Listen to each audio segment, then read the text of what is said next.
వ్యష్టి స్థూల సూక్ష్మ కారణాలను కాదనడం చేత సమిష్టి సూక్ష్మ శరీరంలో స్థానం వచ్చింది. ఇప్పుడు ఆ సమిష్టి సూక్ష్మ శరీరం ఏమిటి? తేజస్ శరీరం. అట్టి తేజస్ శరీరమైన లింగ శరీరం కూడా నేను కాదు. అలింగ. నేనెవరిని? సమిష్టి మహాకారణాన్ని. బ్రహ్మాండ స్థితిలో ఉన్నటువంటి కూటస్థుడనే నేను హిరణ్య గర్భుడను కూడా కాదు. 4 అభంగుర.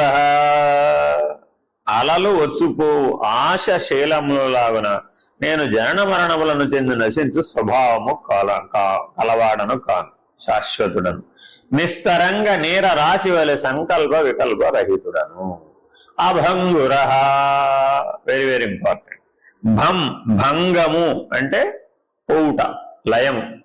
అభంగ అసలు లయమే లేనివాడు. పుట్టుక ఉంటే లయం తప్పదు.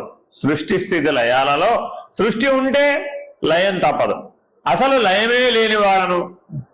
ఎందుకని? సమిష్టి సూక్ష్మ శరీరం ఉంటే తప్పక లయం తప్పదు.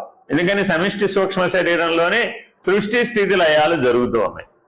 సృష్టి స్థితి లయాలన్నీ కాలంలో సమిష్టి సూక్ష్మ శరీరంలో హిరణ్య గర్భస్థితిలో జరుగుతూ ఉన్నాయి. సకల జీవరాశులు కూడా ఆ హిరణ్య గర్భస్థితి నుంచే పుడుతున్నాయి.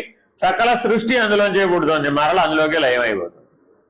ఎవడైతే హిరణ్య గర్భస్థితిని అధిగమించాడు, సూర్యస్థానాన్ని అధిగమించాడు, ఆదిత్య స్థానాన్ని అధిగమించాడు, సూర్యాకాశాన్ని అధిగమించాడు, బిందు స్థానాన్ని అధిగమించాడు, వాడు కూటస్థ స్థితికి చేరుకుంటాడు. వాడికి సృష్టి స్థితి లయములు అనేవి లేనే లేవు. అసలు వాడు పుట్టుకే లేదు.